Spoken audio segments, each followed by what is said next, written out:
Breaking news చూస్తున్నాం. జనగామ జిల్లా పిట్టలోని గూడెంలో నరరూప కామాంధుణ్ణి అతి దారుణంగా కొట్టి చంపారు అతని కట్టుకున్న ఇద్దరు భార్యలు. అయితే ఇతన్ని కొట్టి చంపిన విధానం చూస్తూ ఉంటే అది ఒక ప్రతీకార దాడిగా కూడా అందరూ కూడా అభివర్ణించే పరిస్థితి అయితే ఉంది. ఎందుకంటే ఈ కనకయ్య మృతి, ఇతని పేరు కనకయ్యగా తెలుస్తుంది. ఈ నరరూప రాక్షసుడు, ఇతను కామాంధుడు. ఇతను గ్రామంలో 40 మందికి పైగా ఇప్పటికే అత్యాచారం చేశాడు. వాళ్ళ యొక్క జీవితాల్ని చెరిచాడు, ఎంతో అఘాయిత్యం చేశాడు. వాళ్ళ జీవితాల్ని ఛిద్రం చేసేసినటువంటి వీడు ఒక మనిషి అంటే ఖచ్చితంగా కాదని చెప్పి మారామాత్రులు ఎవరైనా సరే చెప్తారు. ఎందుకంటే ఈ కనకయ్య అనేవాడు పరమ దుర్మార్గుడు, దుష్టుడు అని చెప్పి సాక్షాత్తు అతని మరణం చూసినటువంటి ఇప్పుడు సంతోషపడుతున్నటువంటి గ్రామస్తులే హర్షం వెలిపించుకున్నటువంటి పరిస్థితి అయితే ఉంది. దుర్మార్గుడు చచ్చిపోయాడంటూ కూడా అక్కడ సెలబ్రేషన్ చేసుకున్నారు. దుర్మార్గుడు చచ్చిపోయాడు, ఒక నరరూప రాక్షసుని అంతమొందించారంటూ కూడా అక్కడ గ్రామస్తులు సెలబ్రేట్ చేసుకున్నారు. ముఖ్యంగా అతని ఇద్దరు భార్యలు కూడా సెలబ్రేట్ చేసుకున్నారంటే ఏ రేంజ్లో వాడి దుర్మార్గాలు, ఆకృత్యాలు, అరాచకాలు ఉండేవో మనకు అర్థమవుతుంది. మనిషి కాదు కామ మృగం అంటూ కూడా అక్కడ ఉన్నటువంటి మహిళలందరూ కూడా తీవ్రమైనటువంటి ఆగ్రహం వ్యక్తం చేస్తున్నటువంటి పరిస్థితి ఇప్పుడు ఉంది. అదిగో అక్కడ మనం విజువల్స్లో చూస్తున్నాం. వాళ్ళందరూ కూడా ఒక రకమైనటువంటి సెలబ్రేషన్ చేసుకున్నారు, దేవుడికి దండాలు పెట్టుకుంటున్నారు. ఒక దరిద్రుడు, అష్టదరిద్రుడు, దుర్మార్గుడు, ఒక కామ మృగం అంతమయ్యాడంటూ. అంటే ఇంతకాలం కూడా ఆ గ్రామంలో ఉన్నటువంటి మహిళలు నోరు తెరిచి చెప్తే ఎక్కడ తమ పరువు పోతుందో, తమ కుటుంబం పరువు పోతుందో, తమ భర్తలు ఎక్కడ దూరం అయిపోతారో అని చెప్పి ఎంత ఆక్రోశాన్ని వాళ్ళు ఎంత నొక్కి పెట్టుకున్నారో, దిగమింగుకుని బ్రతుకుతూ ఉన్నారో కూడా మనం అర్థం చేసుకోవచ్చు. 40 మంది రాట. అసలు వాడు మనిషేనా? పురాణాల కాలం నుంచి కూడా ఎంతోమందిని చూస్తూ ఉన్నాం. కనీసం అటువంటి దుర్మార్గులు, ఇటువంటి దుర్మార్గులు కనీసం అప్పుడు కూడా లేరు. ఎంతోమంది ఇటువంటి కీచకులు, అసలు ఇట్లాంటి కీచకులు ఇప్పటికీ ఉన్నారా అంటే నిజమేనా అనిపిస్తూ ఉంటుంది. వాడికి ఆడది కనిపిస్తే చాలు ఖతమే అంటూ కూడా ఆవేదన చెందుతున్నారు. అది కూడా ఎప్పుడు ఆ గ్రామస్తులు నోరు విప్పే పరిస్థితి వచ్చింది. ఇప్పటిదాకా ఎందుకు రాలేదు అంటే కేవలం వారి పరువు గురించి అక్కడ ఉన్నటువంటి సదరు గౌరవమైనటువంటి కుటుంబాలకు చెందిన మహిళలందరూ కూడా ఇప్పుడు ఆవేదన వ్యక్తం చేస్తున్నారు. బయటికి వెళ్ళగక్కే ప్రయత్నం చేశారు.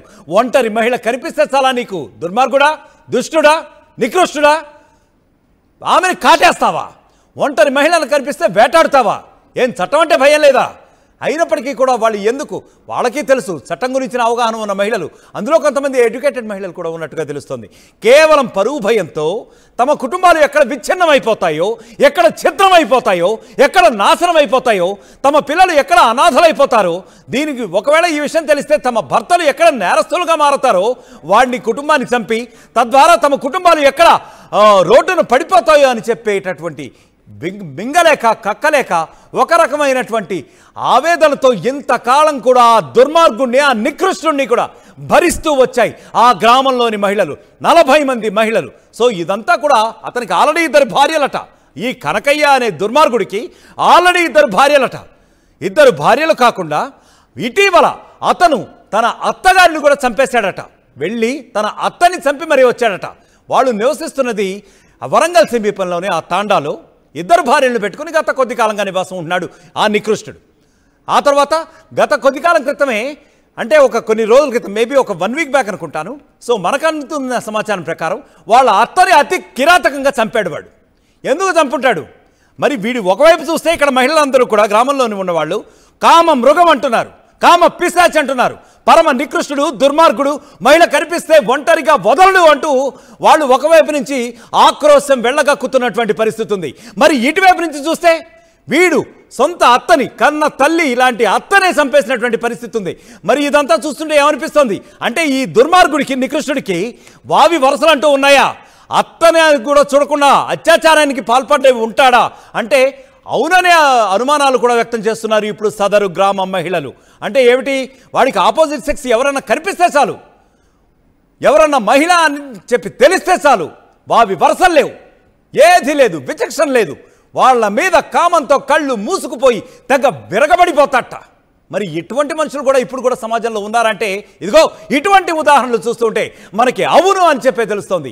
కనకయ్య కంటికి కనిపించకుండా తిరిగాము అని ఇప్పుడు వాపోతున్నారు గ్రామస్తులు. అయితే ఇటువంటి దుర్మార్గులు నికృష్టులు ఇప్పుడు అంతమొందించారు కాబట్టి కాస్తంత హాయిగా ఉంది. కాస్త మా గ్రామస్తులందరం కూడా కంటి మీద కురుకు లేకుండా ఇంతకాలం తిరిగాం. ఇప్పుడు మాత్రం కాస్త హాయిగా ఈ రోజు నుంచి అయినా మా మహిళలు తలెత్తుకు తిరగగలరు, వాడు చేసిన ఆకృత్యాల నుంచి దూరంగా ఉండగలరు, ఇప్పటికైనా కాస్త సేఫ్టీగా ఉండగలరు అని చెప్పి ఆ గ్రామంలో కూడా ప్రతి ఒక్కరు కూడా చెప్తున్న పరిస్థితి అయితే ఉంది. వీడి కామానికి తల్లి, చెల్లి, అత్త, నానమ్మ ఇటువంటి బావి వరుసలు లేకుండా ప్రతి ఒక్కరూ కూడా ఇంతకాలం నుంచి బలయ్యారట. మరి ఇట్లాంటి వాడిని మనిషి అనాలా, మృగం అనాలా? మృగం అనేది చాలా చిన్న పదం. ఎందుకంటే మృగానికైనా కొన్ని లిమిట్స్ ఉంటాయి, దాని జాతి ధర్మం ప్రకారం వచ్చేస్తూ ఉంటుంది. మరి ఈ రకమైనటువంటి మృగానికి మించినటువంటి ఇటువంటి వికృత చేష్టలు కలిగిన వాడిని ఏమనాలి? దాదాపు 40 మందికి పైగా అఘాయిత్యాలు గత కొద్ది కాలంగా చేస్తూ వస్తున్నాడట. కేవలం తమ పరువుకి, ప్రతిష్టకి, తమ కుటుంబం ఎక్కడ రోడ్డు పాలవుతుందో అని చెప్పి కేవలం భయపడి వారందరూ కూడా దిగమింగుకుని ఇంతకాలం కూడా భరించారు. అంటే ఎప్పుడైతే వాడి బాడీ చూశారో, వాడి వాడు మరణం పాలవడం చూశారో అప్పుడు వీళ్ళందరూ కూడా తమ ఆక్రోశాన్ని వెళ్ళగొక్కినటువంటి పరిస్థితి అయితే ఉంది. అగో అక్కడ మనం చూస్తున్నాం ఎంతమంది అయితే అక్కడ వంగి వంగి దండాలు పెడుతున్నారో, దేవుళ్ళకి మొక్కుకున్నారో అక్కడ విజువల్ చూస్తున్నాం. ఒక దరిద్రుడు, ఒక రావణాసురుడు లాంటి వాడు అంతం అందించామని చెప్పి నిజంగా ఆ ఊరికి ఒక దీపావళి అని చెప్పచ్చు. సో వరంగల్ సమీపంలో ఉన్నటువంటి ఈ గ్రామం ఏదైతే ఉందో ఖచ్చితంగా అది ఒక దీపావళి లాంటి సంబరమే అనుకోవచ్చు. ఎందుకంటే అప్పట్లో నరకాసురుడు వధ అయినప్పుడు ఎట్లయితే ప్రజలు సంబరాలు చేస్తున్నారో ఆల్మోస్ట్ అదే వాతావరణం మనకు ఇప్పుడు అక్కడ చూస్తున్నాం క్లియర్గా విజువల్స్లో, వరంగల్ సమీపంలో ఉన్నటువంటి ఈ గ్రామంలో. మరి ఇంత దరిద్రులా, ఇంత దారుణమా, ఇంత అరాచకాలు చేసే మనుషులు కూడా ఇప్పటికీ ఉన్నారా? మరి ఇన్ని చట్టాలు వచ్చాయి, మరి ఇన్ని న్యాయస్థానాలు వచ్చాయి, ఇన్ని పోలీసులు ఉన్నారు, కోర్టులు ఉన్నారు. మరి ఇప్పుడు కూడా సగటు మహిళ, ముఖ్యంగా గ్రామీణ మహిళల్లో అమాయకత్వం ఇంకా ఎంతవరకు ఉందా అని చెప్పి మనకి ఈ సంఘటన చూస్తే బేసిక్గా అర్థమవుతుంది. ఎందుకంటే పాపం అమాయకులైనటువంటి గ్రామీణ మహిళలు వాళ్ళ యొక్క అమాయకత్వాన్ని ఆసరాగా తీసుకుని వాళ్ళ యొక్క అమాయకత్వాన్ని మనం ఎన్కాష్ చేసుకుందాం అనే ఉద్దేశంతో ఇట్లాంటి కీచకులు బయలుదేరుతున్నారు.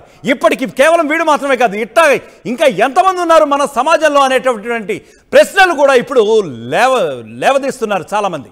ఎందుకంటే ఇట్లాంటి వాళ్ళు ఎంతమంది ఉన్నారు, అసలు ఎంతమంది అమాయక మహిళల జీవితాలతో ఆడుకుంటున్నారు వీళ్ళు. అందుకనే ఆఖరికి వాడి చావు కూడా అట్లా కుక్క చావే వచ్చింది. 2 భార్యలే అతని పట్ల అపర కాళ్ళులయ్యారు, రెచ్చిపోయారు. ఇక వీడి దురాగతాలకి అంతం పలకాలని చెప్పి వాళ్ళు ఇంకా అతను తెచ్చుకున్న గొడ్డలకే బలి చేసినటువంటి ఉదంతం ఇది. ఇంకో మనం అక్కడ చూస్తున్నాం, చాలా క్లియర్గా చూస్తున్నాం. ఒక్కసారి విజువల్స్ మళ్ళీ చూసే ప్రయత్నం చేద్దాం.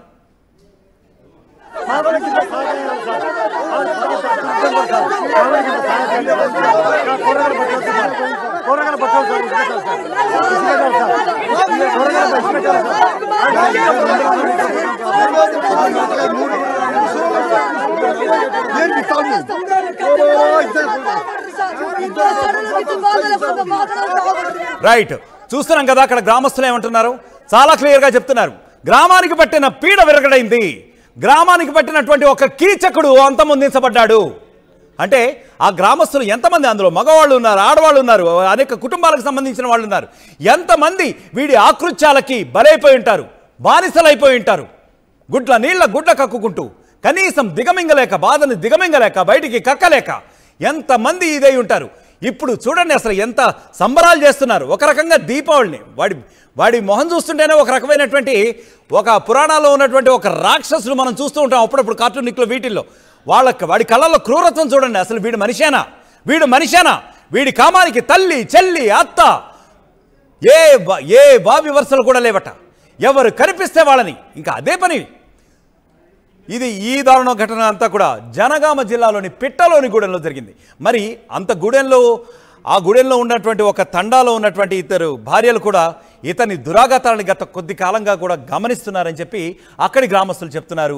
వీడు ఎప్పటికైనా చస్తే బాగుండని చెప్పి మరి ఎంతమంది కోరుకున్నారో, ఎప్పటి నుంచి కోరుకుంటున్నారో, మరి ఈ కోరుకునే సమయంలో, ఈ కోరుకునే క్రమంలో ఎంతమంది జీవితాలు, ఎంతమంది అమాయకురాళ్ళ జీవితాలు వీడి దురాఘాతాలకి బలైపోయాయంటే ఇంకా స్పెసిఫిక్గా అయితే సమాధానం అయితే రావట్లేదు. వీడిని ఆఖరికి చివరాఖరికి నిన్నటి రోజు వాడి జీవితానికి ఆఖరి రోజు అయింది. ఒక రకంగా ఆ ఊర్లో పండగ వాతావరణం నెలకొనే రోజు నిన్నటికి వచ్చింది. మరి అంతకాలం ఎంతమంది మహిళలు, ఇంకా బయటకు రాని మహిళలు ఎంతమంది? వీడి మృతిపై ప్రస్తుతానికైతే ఈ విధంగా గ్రామస్తులు హర్షం వ్యక్తం చేస్తున్నటువంటి పరిస్థితి అయితే ఉంది. దుర్మార్గుడు చచ్చిపోయాడు. బడికి పోవాలంటే మాకు బడి వద్దా సార్, మాకు చదువు వద్దా? మేము గంట బాధపడి మేము చదువుకోవాలంటే అడవిలో చెట్టు చంపుతాడని మేము బాధపడుతున్నాం. ఎట్లా చంపుతాడని భయపడి ఇంట్లో కూర్చున్నాం. గంట నిద్ర కూడా లేదు మాకు. బడికి పోకుండా గంట కష్టపడి సార్ మాకు మేము ఆడలేం కావా? గంట బాధ పెట్టిండు మాకు. మరి తప్పకుండా మేము ఊరుకుంటామా? వాళ్ళు చిన్న పొలాగా చూస్తలేడు సార్. ఆయన చిన్న పొలాలు చూస్తున్నా చెల్లెని కూడా చూడలే. రేపు చేస్తాడు మంచిగా ఈ జంగలాలు దాక్తాడు, దుబాయ్ దాక్తాడు. చెల్లెని చూడలే, అమ్మని చూడలే, చెల్లె అన్న చూడలే. ఎట్ట అంటే అట్ట చంపిండు ఆయన. అతను కూడా చూడలే. గందరగోళం ఏం చెప్పాలి సార్ మేము? నానమ్మ కూడా చూడలే. నానమ్మ చూడలేకుండా చంపిండు సార్ ఆయన. అలా నానమ్మ చంపిండు. పోలీస్ కంప్లైంట్ కూడా ఇచ్చినాం. పోలీసు దొరకలే ఆయన. పోలీసులు పట్టించుకోలేకనా లేకపోతే దొరకకనా? పట్టించుకోలేదు, దొరకలే. అని ఆధార్ కార్డు లేదు, వానికి ఫోన్ లేదు, ఏది లేదు. వస్తాడు మనిషి మాట తీస్తాడు. ఫోటో ఉందా? ఫోటో కూడా నీకేమైతాడు? సొంతం అన్ననే సార్. చిన్నప్పుడు మొత్తం మా ఘోరంగా చేసిండు. మాకు అడవిలో తీసుకుపోయి ఆ కాయలు తెంపుకోరా